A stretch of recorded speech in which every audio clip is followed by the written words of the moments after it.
Check us out on YouTube, Facebook, and X. And for the premier sports talk experience, tap into our Roku channel. Start your mornings with Mac and Jack covering all the weekend sports action. Then pour a cup and enjoy all the sports you can drink on the Coffee and Sports podcast.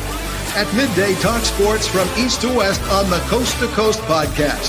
Followed at night by some hot girl talk with Prim and Proper Sports featuring Sonja Pearson. Talk boxing on the Gloved Fist. Yankee fans tune in for Start Spreading the News. And there's more on the College Sports Huddle and Sports Scope with Robert Butler. And that's just a sampling.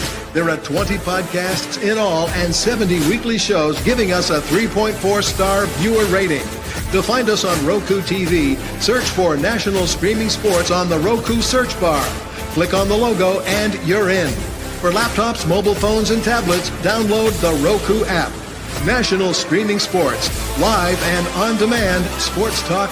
Football season is here, and SeatGeek is my go-to for buying tickets. Now, with SeatGeek, every single ticket is backed with their buyer guarantee. We've all had plans change, and when you can't make it to the big game, SeatGeek has you covered. They're the only ticketer that allows you to return your tickets ahead of the event for credit with SeatGeek swaps. So when things come up, I know that my tickets won't go to waste. So what are you waiting for? Download the SeatGeek app to maximize your possibilities.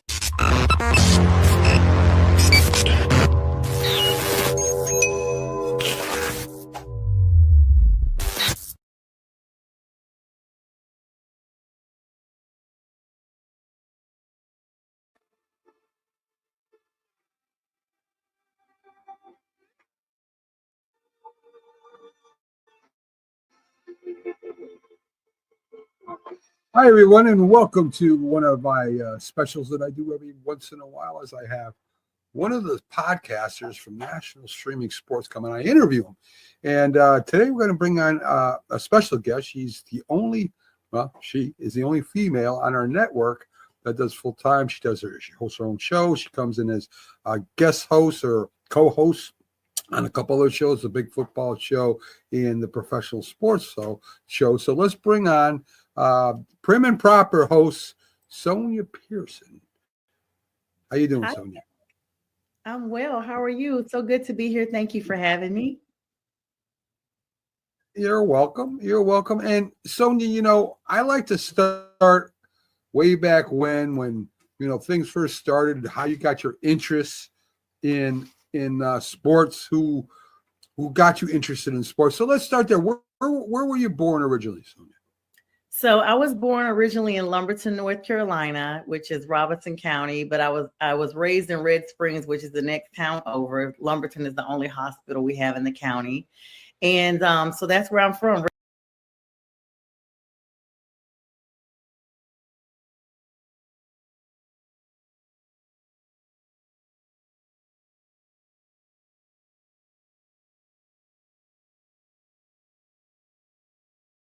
Introducing National Streaming.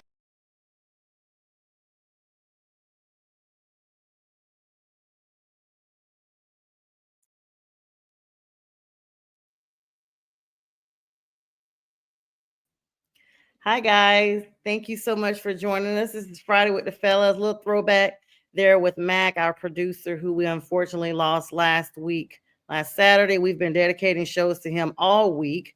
I'm Sonja. I'm joined with B. Strilla and J Train, and this is Friday with the Fellas. Miss Linda, of course, we would not be here without you and without Mac. So we continue to send our love and prayers your way. You all make sure you download the Roku app like everyone else has already done before you, so you too can be in the know when we have live streaming sports. I'm hoping that everybody's had a great week. Happy Mother's Day to everybody this weekend. All the fur moms, the aunties, the big sisters, whatever role you play in that capacity, happy Mother's Day to you. And also to those who unfortunately no longer have their mothers, my thoughts are with you as well. All right, guys, got a lot to talk about here. NBA news going on. What's up, Monkey? Good to have you on tonight. Please share our live. NBA playoff news, guys. I mean, let's back up just a tad. The Celtics are now down 0-2. Is this a shock for you guys? Like, I'm gonna be honest, I'm shocked. Well, I would say that I am a little bit shocked, but I mean, not as shocked as as probably New York is. I mean, I don't know if they came in thinking they can beat this team. I mean, but apparently they can, and they did twice. And not only did they do it, they did it in you know, playoff fashion. They come back and down 21 points.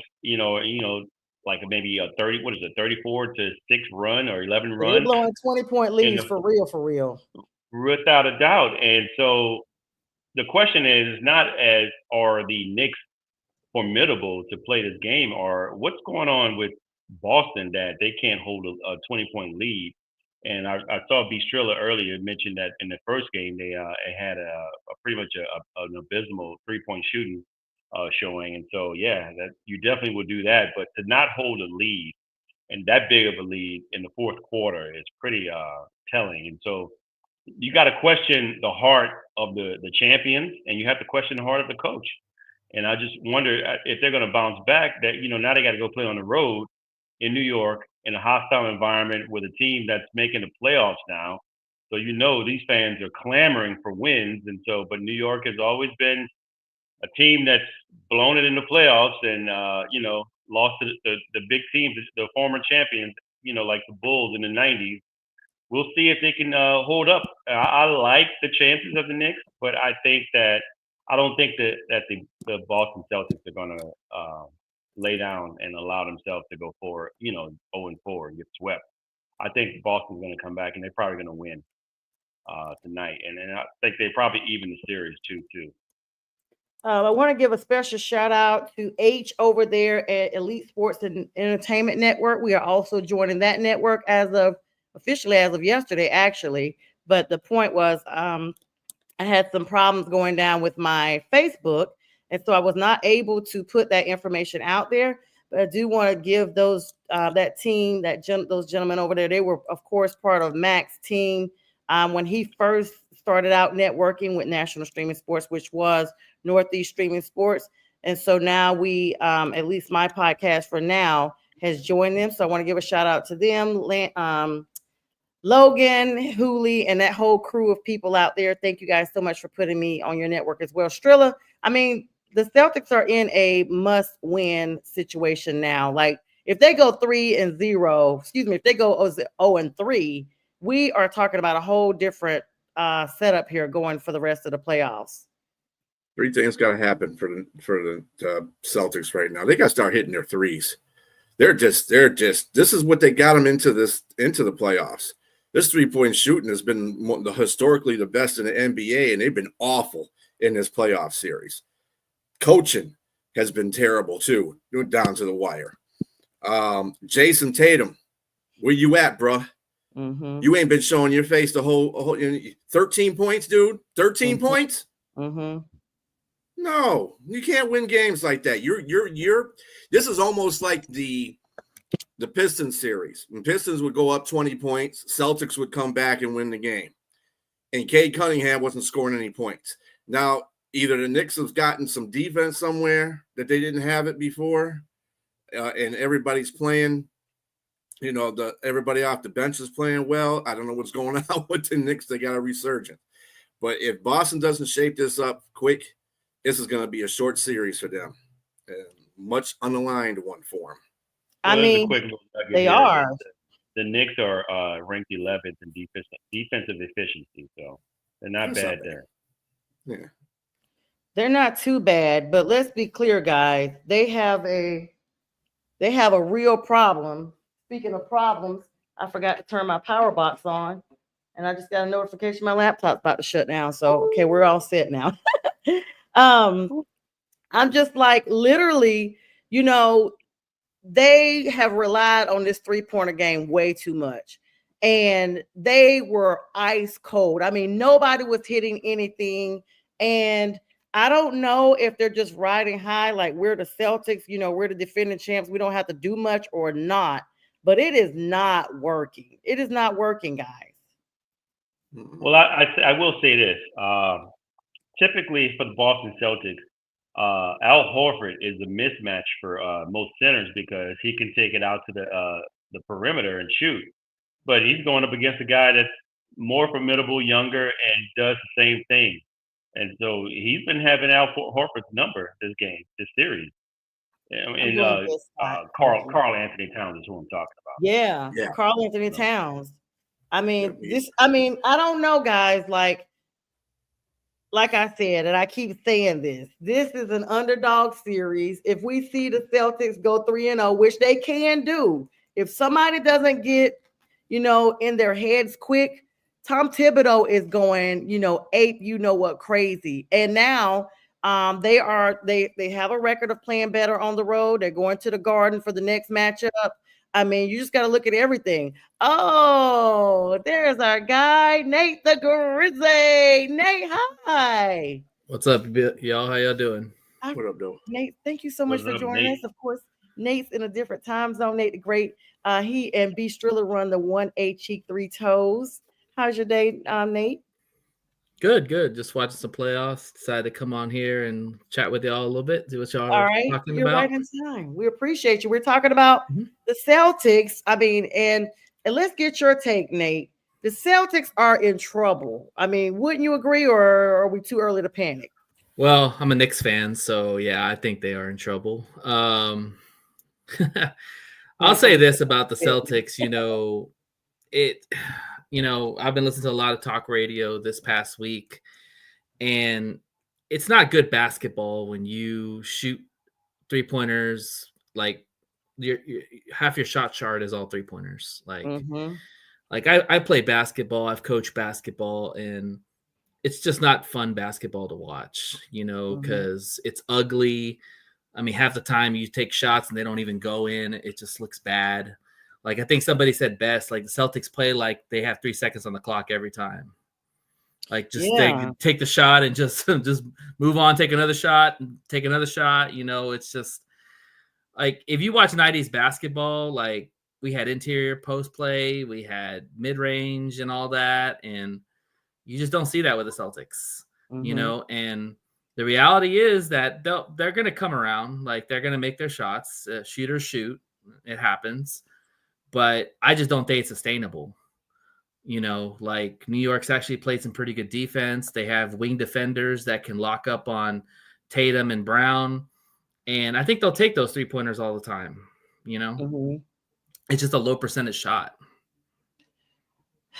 I don't know. I know a lot of folks are Knicks fans. I'm a Jason Tatum fan. Maybe I'm kind of, Well, you're a Duke. Well, Duke, yeah. Yeah, Duke. There you go, Nate. Put it together for everybody. I mean, I have players that I'm, fans of, not necessarily of the Lucky Charm, let's be clear. But I mean, tonight, okay, let's switch gears then. The Pacers, they're hosting the top-seeded Cleveland Cavaliers in Game 3 of their matchup. And the Pacers, surprisingly, 2-0, guys. I mean, it's the opposite of what we just talked about.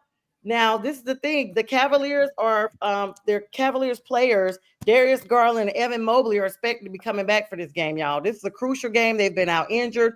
And then, of course, these are difference makers across the board, across the court, I should say, because with them out, I honestly think this is how the Pacers have had a chance to kind of get ahead of the game. And they've used that time wisely to be, advantageous to those two vital players that are out. What's up, Robbie? Yeah, I agree. Yeah, they got to really contain Miles Turner. Miles Turner's their big, and missing 2 bigs like that can actually play like impressive defense. It really hurt them. And then, of course, they were close in winning the second game, but they pulled a Boston and allowed Indiana to come back and come back and win. And so that's got to be crushing for Cleveland to not win at home. But having those 2 guys in Garland and Mobley will be crucial for them tonight. It's showing up right now. 8:05 in the third. Cleveland's got a 22-point lead. Yeah, exactly. I mean, should we talk about that, Nate? I mean, well, I think if you look at the two similarity, I think if you look at the two similarities to the Cavs and Knicks, the Pacers and Knicks, the reason why they're up 2-0, they have closers. Halliburton's a closer, JB's a closer. The Cavs, we don't know Donovan should be their closer, but hasn't really showed it at times. Tatum's not a closer. I'm sorry, he's just not. Brown's probably a better closer than Tatum is at times, but closers win because in the playoffs, these games are usually pretty close, and you need a guy who you can trust to get you a bucket. And I can trust Halliburton. I can trust JB to get me a bucket. These other guys, I don't know. I mean, we'll see. I'm not saying they don't have the capability of it, but we haven't seen the playoffs yet. And that's the reason why you've got a 2-0 series with two teams that nobody thought would be up 2-0, And on top of that, I think also too, when you're a team that's not as talented as the other team is, because let's be real, the Knicks are not as talented as the Celtics, and the Pacers are not as talented as the Cavs. Yeah, you gotta muck it up. Mm-hmm. You gotta make it ugly. That make your own plan. Yeah. Yeah, you gotta call your series. I think both these series are going to go 7 games. Yeah, exactly. And that benefits the Cavs, and that benefits the Pacers and the Knicks because they can muck up games and they can win ugly. Celtics can't win ugly; they'll just lose. Cavs. Well, I will say I'm an honorary Knicks fan for Mac because Mac is that was his team. Yeah. So I'm there you go. Shout out. They might pull it out just for Mac. So for no other reason, I'll be an honorary Knicks fan for Mac too. Hey, and also too, we got the Pope on our side too because the Pope went to Villanova. Oh, and the Knicks got 3 players. He got 3 players from Villanova. Yeah, you got because I know he's from Chicago, South Sides, but the Bulls ain't nowhere near it. I saw the eye roll, Strilla. I saw the eye roll. It was hard. It was almost off the screen. Yeah, guys. All right. So now we're looking at the Western matchups. Of course, Denver Nuggets still in it. They're hosting OKC in Game 3. They tied, y'all. Not tied like tired, like some people say in the South. They are tied. They are 1-1 after the Thunder responded to a Game 1 loss with a dominant, y'all, Game 2 victory. That was explosive. 40 plus points. It's crazy. It's good for about 5 minutes of the game. Yeah, you're right, Sonja. Denver was tied because they got wore out. They wore them out. Mm-hmm. And it was just Shai Gilgeous-Alexander. If he doesn't get MVP, I just don't know how else he's going to win because that kid is smooth, man. He's Shea Butter.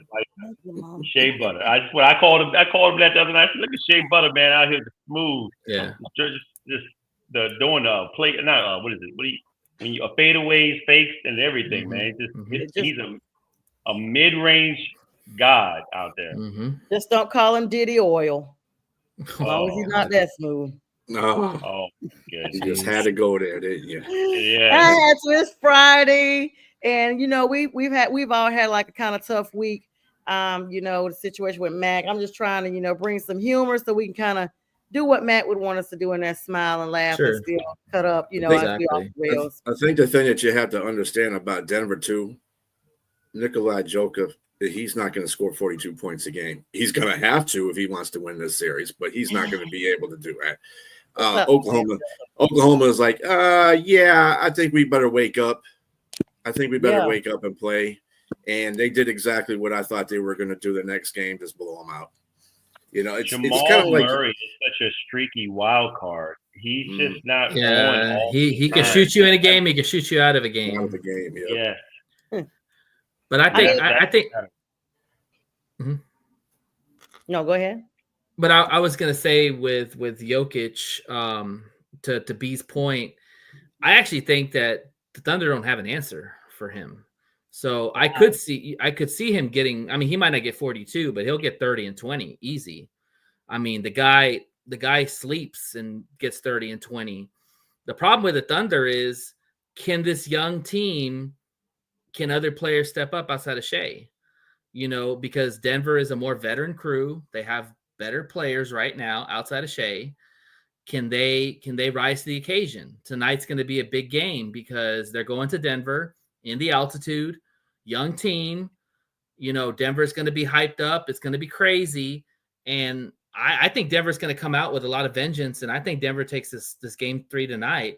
And then that puts pressure on a young Oklahoma City team to at least get one in Denver, because if they don't, the series is over. But That last game, man. I disagree. It really took. Yeah, I totally disagree as well. Especially with the whole losing the coach I think a lot of that's coming to show itself now.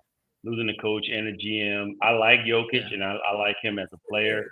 And hyping on this team being young. They were in the playoffs last year.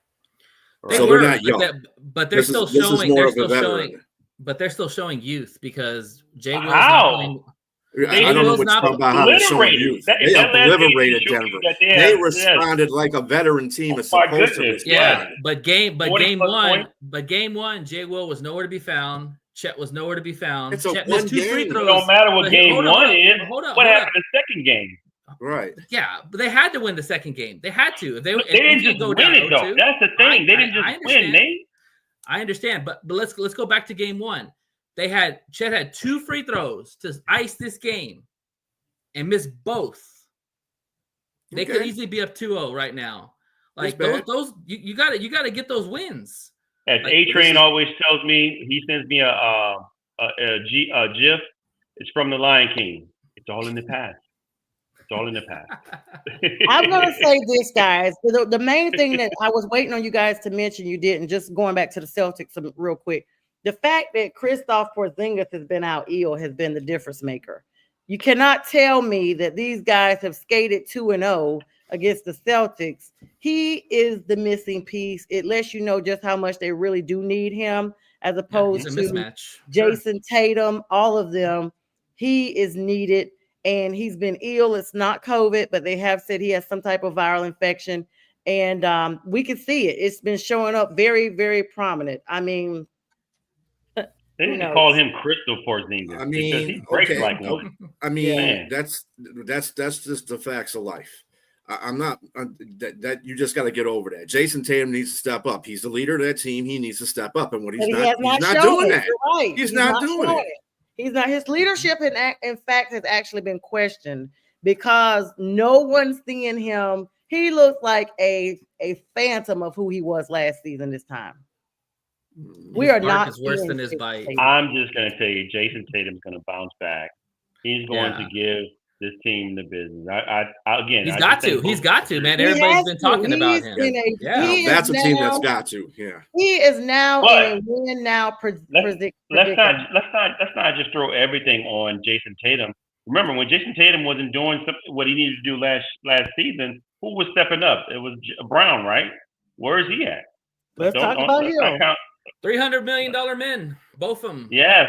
And what's the kid's name? He's got the ball head. They gave him like $200 million almost. White. I call him. I don't White. Yeah. These guys need to step up. You got his haircut.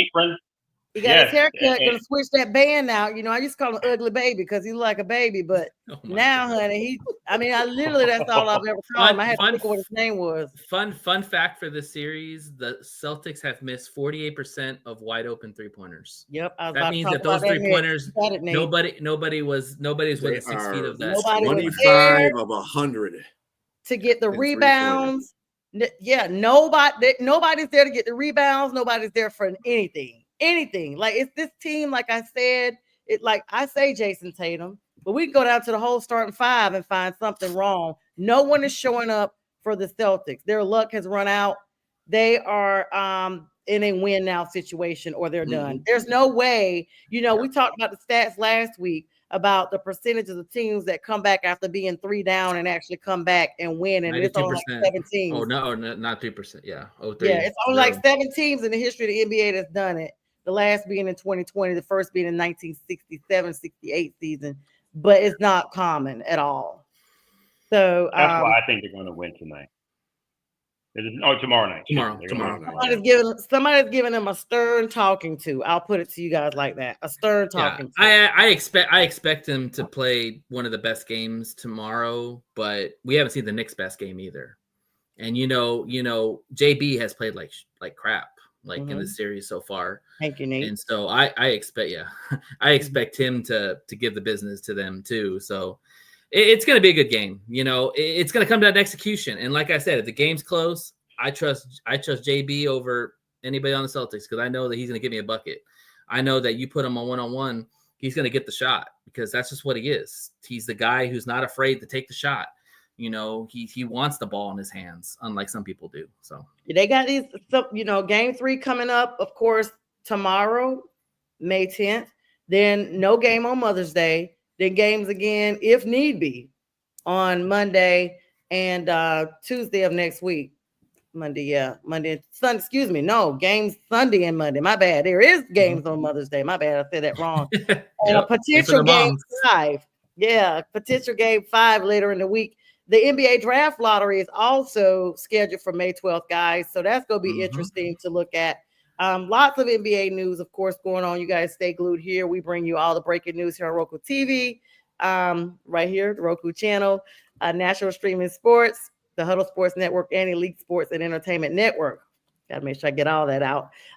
So let me tell you guys, let's switch gears to my favorite subject, the NFL. We're gonna talk about that to the rest of the show. I want to start out because I know, and then we'll get to the other stuff. All right. So I haven't had everybody on since George Pickens was moved to the Cowboys from Pittsburgh. Looks like they, sold the farm for that. Myself, Jay Trey, and Striller were on the midweek professional show on Wednesday, and we talked about it. But Nate, I do want to get your take on this. I mean, you're in Texas. You're not a Cowboys fan. Of course, you're a Lions fan. But, I mean, do you think that Pittsburgh really gave up a lot for him? I mean, this dude is a mental case, not like in a bad sense, but his emotions are really bad. He's already, been complaining. He's not going to be the number 1 receiver out there behind Lamb. He's going to be behind him at all times. What are your thoughts on this? George Pickens going to the Cowboys from? Yeah, I mean, when I first heard about it, I was like, yeah, the only team that would take George Pickens is the Cowboys. It just makes sense for the Cowboys. I mean, they're desperate. They need to be in the news again, and they need a guy who can help with CD Lamb, because CD Lamb is the only returning receiver, I think, by a mile. I think the next person to have catches is Tolbert, because they got rid of Cooks too. So Pickens makes sense on the Cowboys level. With the Steelers, let me just say this. With Mike Tomlin's a patient guy. Like, he's a very player-oriented type of coach. And the fact that this dude actually requested to get rid of Pickens, I was going to talk about that. That just tells me everything I need to know. He was at the front of the request to get him done.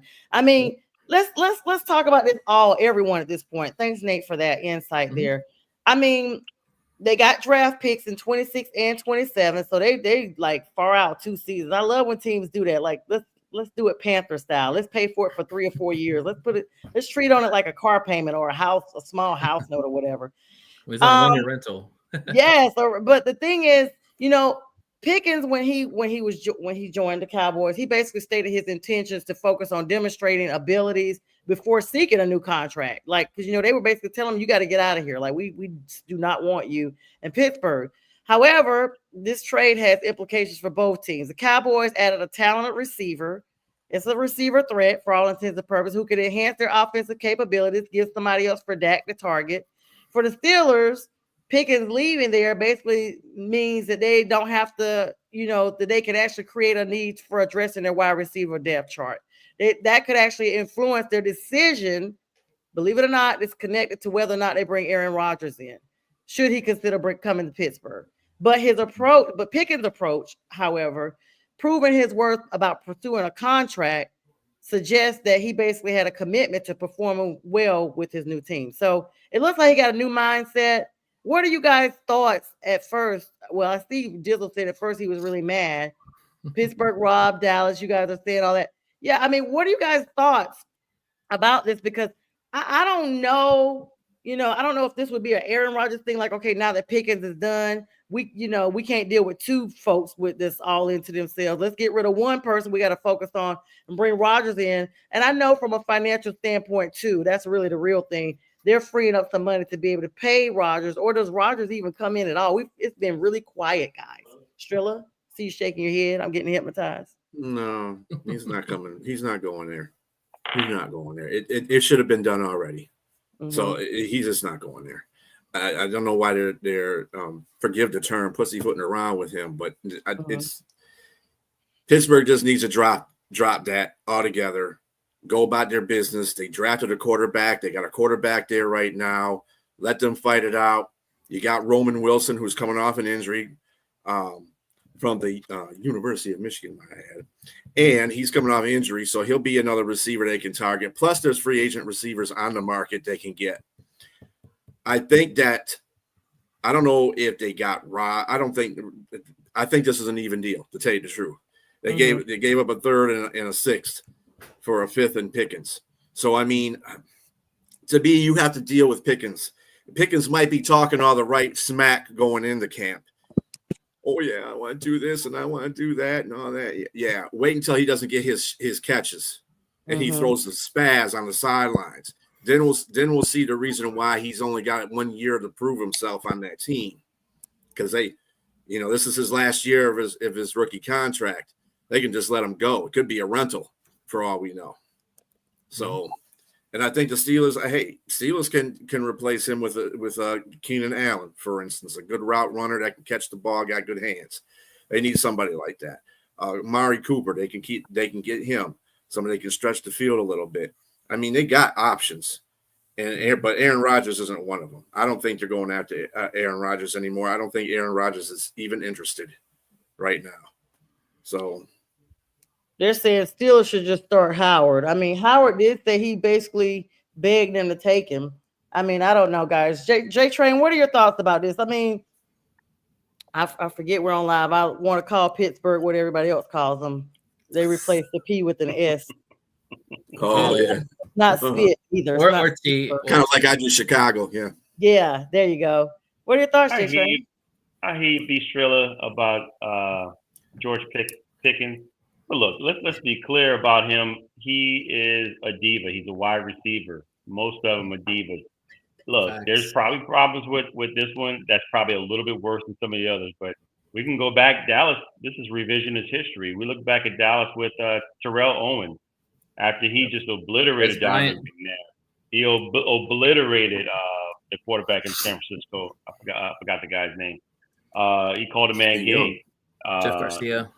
Jeff Garcia, and then Donovan McNabb. He put him out there, and then got there. And with Tony Romo, obviously he played well for the first couple of years, but his personality always clashes with everybody, and so he ends up having to get cut from the team, and goes to another team and shines, and then gets cut again. So to me, a third rounder for George Pickens is just like you said, probably a rental. I don't have a problem with that if he balls out this season. If I'm Dak Prescott, I'm kind of rubbing my hands here because I got another deep threat that allows CeeDee Lamb to go out and do what he does. If he's complaining, let him complain. I'll give him the ball. Right, exactly. I'll get him the ball. But you got to know when you're coming in here, the $1 million man is CeeDee Lamb. You're trying to make the team. You're trying to get your coin. But you don't have it yet. So you got to come out and prove yourself. And I think he's going to do that with Dak Prescott. Now, with that said, flipping the other side, we're talking about Aaron Rodgers. Aaron Rodgers was doing this last year with the Jets. I mean, he's just probably making more sense not to even give them any time. He probably wants to take a little time and don't go through any mini camps or OTAs or anything like that. And just, hey, we did a handshake.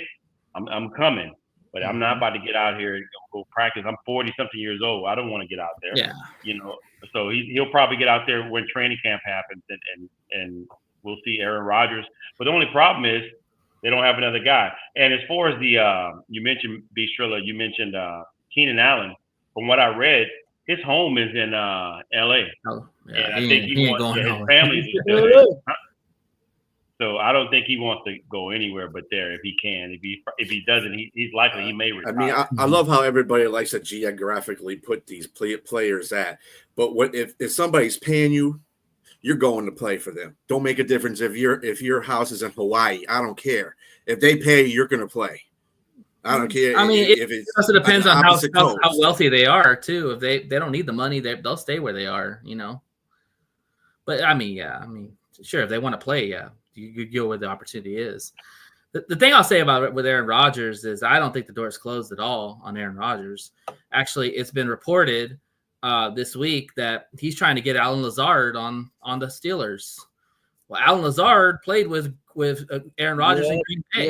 Yeah. So why I'm sick of this. Why would you get a guy like that and put him on your team for exactly? What kind of mess? I didn't even know that name. know, Now you come in here bringing this mess. Well, I mean, like I'm telling you, I listen to a lot of talk radio. Yeah, but he ain't there. First of all, he's not there.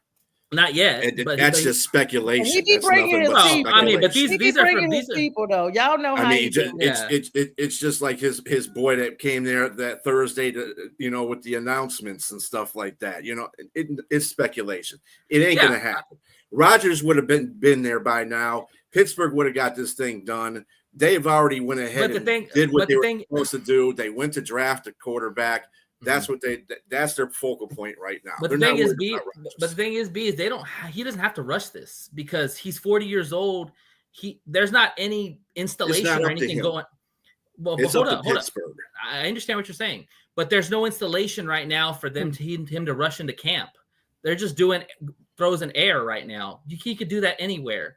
He was already doing that with DK Metcalf, and he hasn't even signed. Like I'm just saying, like he can come in later when they start doing insulation, But the thing is, too, it was also reported too that he pushed for Pickens to get traded because he didn't want to deal with two head case receivers, and he was more happy with having DK because he's already thrown with DK, he's already practiced with DK, and he maybe likes Roman Wilson, and then he probably wants Lazard too. So I'm just saying, I think there's more speculation. Yes, I understand. But I say always follow the breadcrumbs. There's certain breadcrumbs that he's laying out, and it wouldn't surprise me if he does sign with the Steelers at some point, probably after the schedule's released. Ooh, Aaron Rodgers. Yeah. Yeah. They would be really dumb at this point. That or retire, one of those two. They would be really dumb. I'm just the whole. I would be through with Pittsburgh if they sign Aaron Rodgers. I would. Right. There you go. Yeah. That's just a bad move. Just a bad move all the way around. Why? I heard that. I heard what Monkey said is what I've been hearing. Yeah. Because I'm not a fan of Aaron Rodgers. Everybody's hyping on the fact he doesn't want to have a head case with, we don't want to have Pickens because he's dude, you're a head case. Right. Yeah, 3 heads You're don't the make right. problem. So he wants to get rid of one. You're the problem. He wants to be the main head case. My problem is I just think that Aaron Rodgers is going to play for them because who else are they going to get? Right. Who else? He could go to the Vikings. He could go to the Vikings. I mean, nemesis. No, the Vikings threw that out when they traded for. No disrespect to Robbie's team, but I just cannot see Steeler fans jumping on the bandwagon saying, "Oh, Mason Rudolph is our starter going into game 1." Like I just cannot see that. If it was anybody else that was decent or something like that, I could be like, "Okay, fine, I can buy that narrative." You cannot Let tell me put this out there, B. Striller. If you had the opportunity to put DK Metcalf with the best quarterback that's available, you telling me you would go with Mason versus Aaron Rodgers? Child, that's gonna be explosive with those two. Dude, Aaron Rodgers and there's more.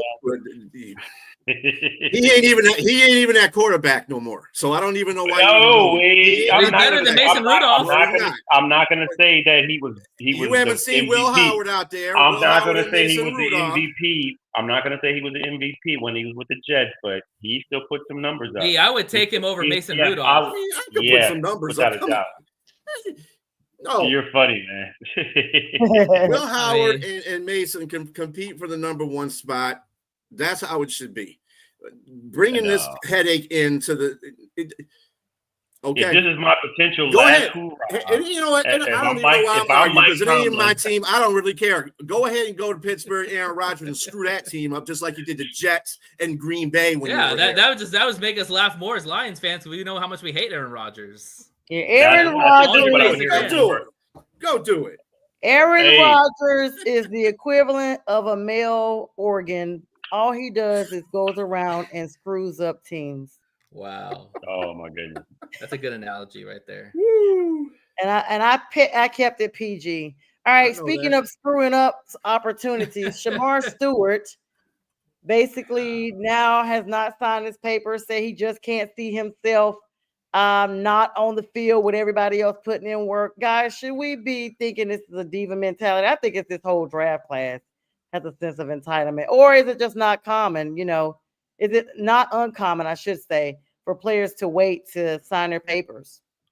It's happened before. It's nothing new. I mean, listen, I get, like, you have to understand that these players now, especially in today's world, everybody's protecting their money, you know, and they're not going to get on the grass until they got to sign contracts. I understand, you know, like it's like me starting to work without a paycheck. Like I'm not gonna do that. You know, I want to make sure I got money already guaranteed in my hand before I even start putting any hands to the ground on anything. So I get it. I understand it. You know, it's not the first time a player said, I'm not going to do anything until I sign. I mean, hell. Yeah, but this guy is playing. He's drafted first round off potential. Right. This is indicative of a player that averaged 1.5 sacks per season.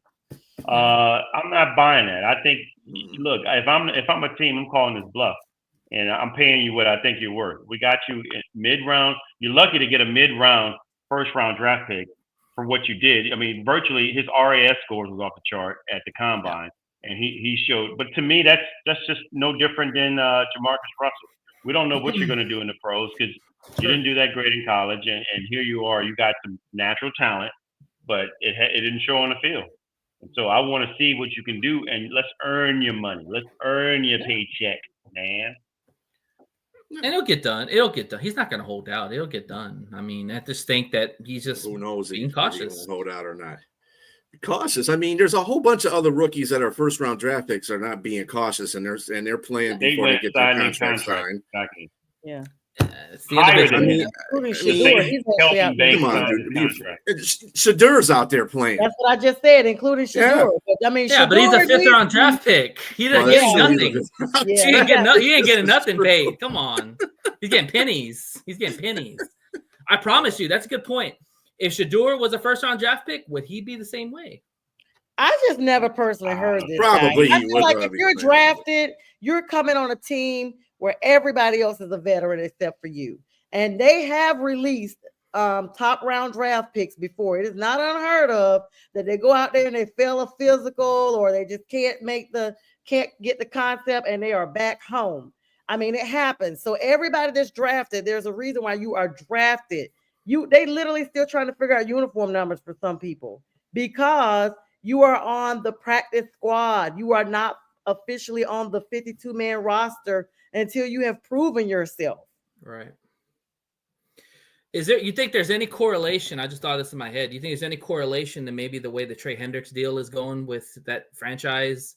That maybe he kind of sees that, hey, you know, they're treating Trey like this, like they don't want to give him a deal. You know, maybe he's like, shoot, you know, I'm going to play some hardball with these guys because maybe they're trying to lowball me. And I think that's nobody else but himself at this point. But people always see other things that happens to other people.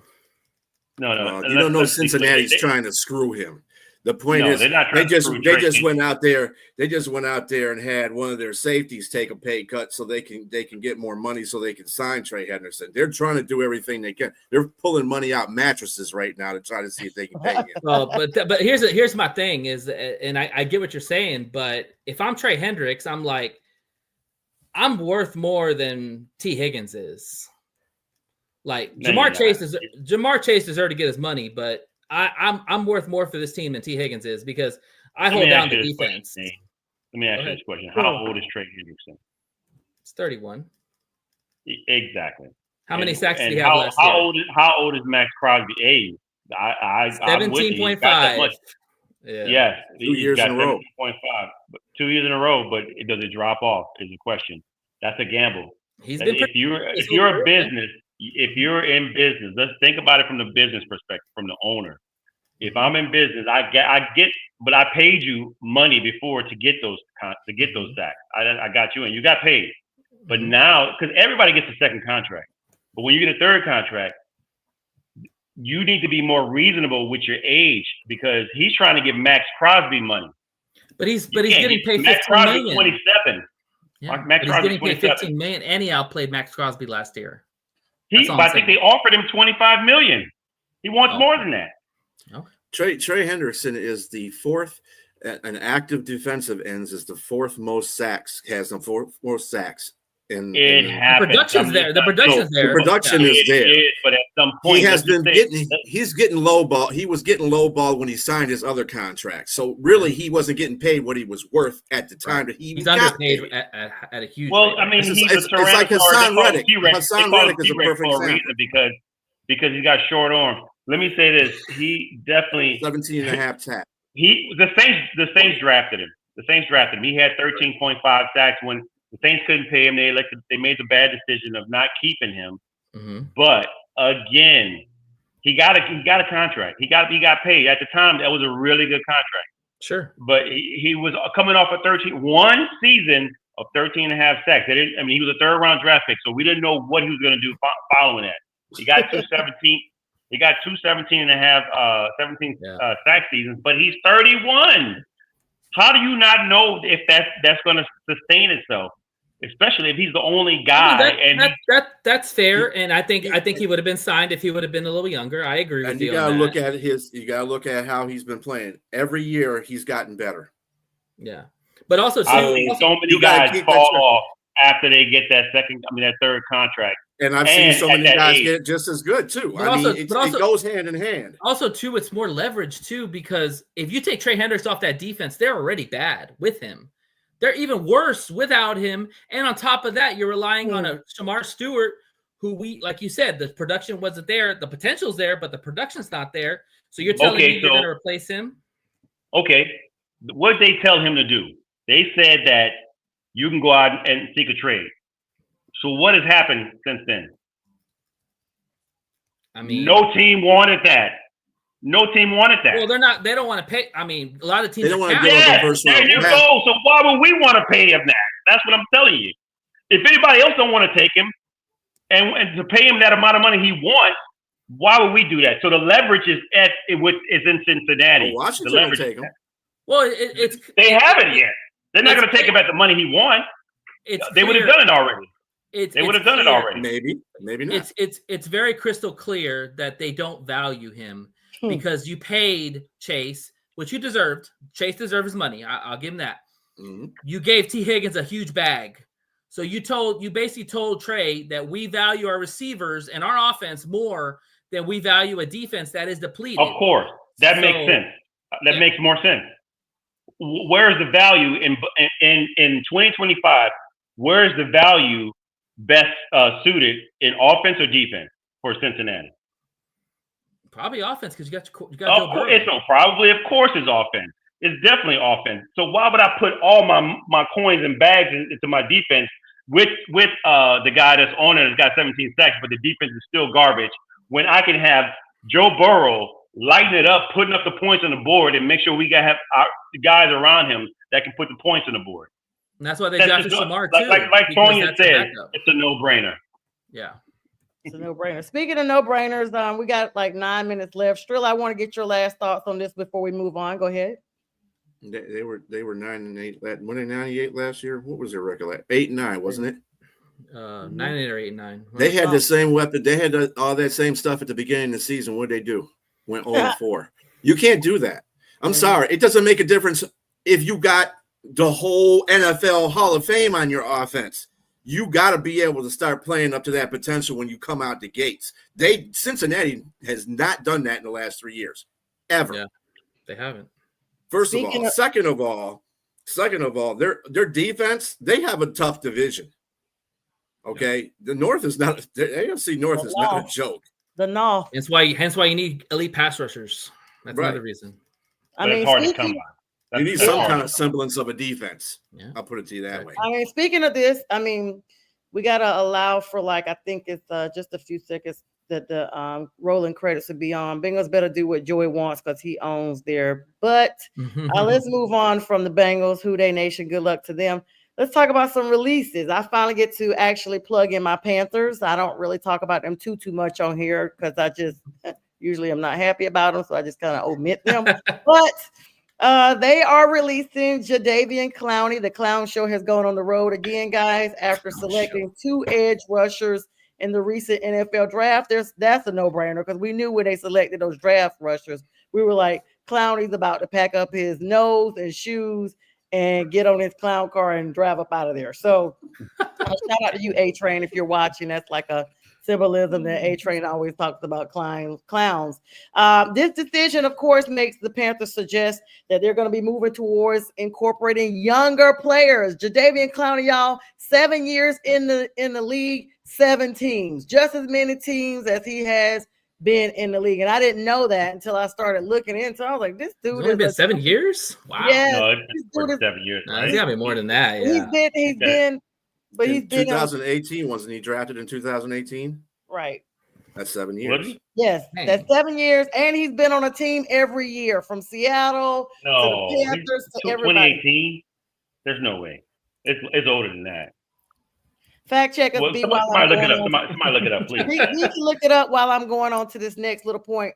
And Rob, but he's been on 7 teams in 7 years. That part is a fact. Now, I thought it was 7 years in the draft. It does feel like forever, but sometimes when you count 2014 is when he started. 10 years. So 3 more years, but he's still been on the last 7 years. He's been on 7 teams. Well, so 6. But now he's about to be on his 7th because we just got rid of him. You're right. So, so we don't know who's going to take him. 6. Yeah. So anyway, we're now going to be looking at incorporating younger players in. You know, we need some fresh talent on there to get our defensive lineup going, potentially signaling a shift in our long-term strategy about that side of the ball, the defense. You know, everybody talks about that. The whole NFL talks about our defense. The other part, this is what really infuriates me. Jonathan Brooks, who was drafted injured by the Panthers, and the Panthers medical staff cleared him too early. He got injured again December 24th, the Christmas Eve game against the Eagles. And now he's got a tear on both legs, basically, Achilles, what have you. And now he's out for the entire season. So they're not even going to bring him back in 25. They're hopeful he'll make a full recovery now by being out, the entire season. Guys, I do want to ask you, I mean, is this guy going to even be able to come back like at this point? This is so heartbreaking to know you're now missing basically 2 full seasons of your first introduction to the NFL. ACLs can go one way or the other. I've had one on each knee. One, I had a great recovery. The other one wasn't all that great. I've seen athletes, running backs in particular, have ACL injuries and have great success.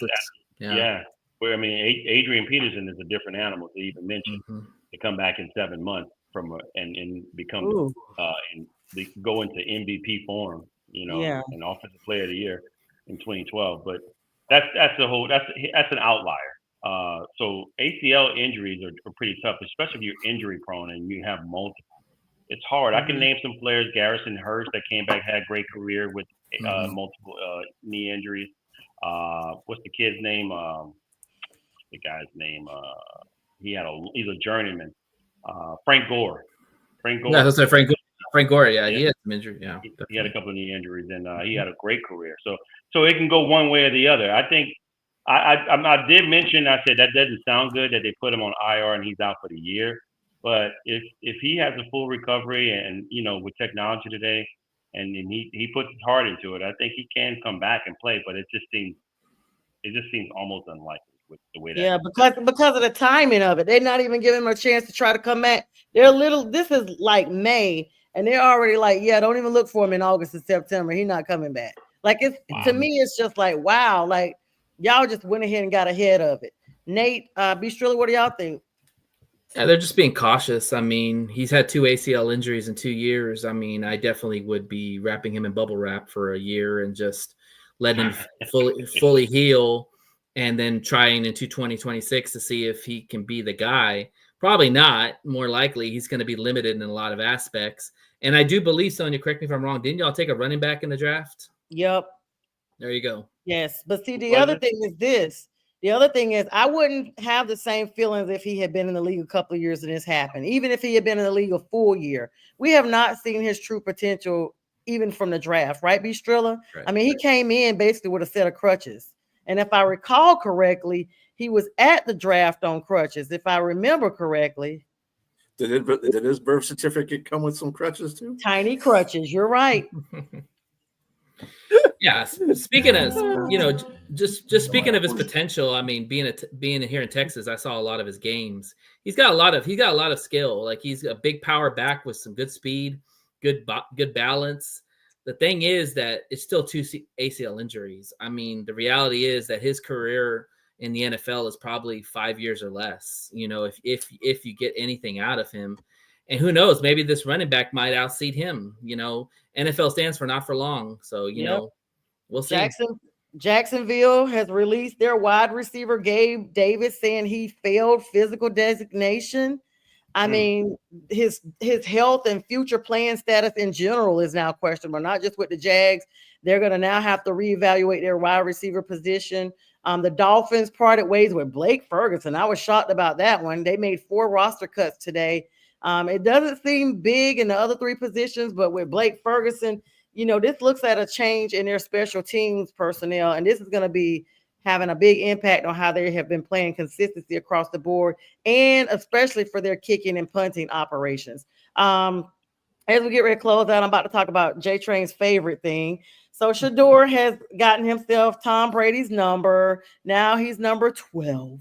And he basically, wants to, get Brady to, he says he's chasing greatness. We saw him out there making cuts. Looks like he's got, a great let's go get him personality. Do you think he makes this roster? Yes. I still, there's a great opportunity for them to make the roster. I don't know if he's going to start, but I think, he's going to have limited snaps and limited snaps to play to get his opportunity to get out there. So he's got to make the best of them. I mean, from what I saw, obviously this is just mini camp, but man, you can see, it still reminds me of when he was at Carolina. At Buffalo, Colorado. And so, shout out to Travis Hunter, who graduated today from Colorado. He said he got it done in 3 years. I'm wondering if they just hooked him on up since he went on in the draft. But wearing his Jag socks too. He had a 4.0 GPA though, so he's been working for it. It's not like they just pushed him out there. Congratulations to you, Travis Hunter, a Buffalo alum officially. Strilla and Nate, you guys' thoughts on this this reassessment of Jacksonville and all these folks? I mean, Travis Hunter's. I'm sorry, Shador. Shador. Oh, yeah, Shador. And then I got kind of caught up with the Jackson. No, you're good. Shador's gonna have to beat out Dylan Gabriel. I mean, that's the first battle. We're not even talking about him starting at all. He's got to beat out Dylan Gabriel because they like Dylan Gabriel a lot. Stefanski is a big fan of him, and they actually drafted him. There's people saying that the owner wanted Shador. So there you go. The owner wanted Shador. Likely. Yes, that's and the likely. GM wanted Gabriel. Look at the stills of that war room and that Brad sitting there. Their faces were just stunned. There's no way the disconnect right there is already beginning. So he's got to beat out the golden boy in even if he doesn't beat him out, that owner is going to find a way to keep Shador on that team. He sells tickets. I think already he sold the highest in. Sure, he sold the highest in jersey sales. Strilla, we got about 30 seconds. Strilla, let me let you close us out. What are your thoughts on that? So did we see any highlights of what Dylan did today, or is it just Shador? What's up, Mike? No, some Dylan. Still a little bit. How was he? He looked pretty. He's a short arm. He's like Shador. They're very similar players. It's gonna be fun to watch those two go at it. Well, like I said, it's going to be between him. Yeah, you're right. It's going to be between him and Dylan because he's got to get over that hump. Owner versus coach, basically, in this whole strategy. I don't think that either one of them are going to start, no matter who wins. The quarterback, I think Flacco's got that all in there. So, all right. Well, as I always say, the verdict's still out. And in this case, it's maybe not a no-brainer. J-Train, Strilla, Nate, of course, always a fun show with all of us on together. It was a great time. Thanks to everybody for all the likes, loves, and comments. And now we are going to end our stream here. Happy Mother's Day to all the moms out there. Shout out. Happy Mother's Day to everybody. Good night.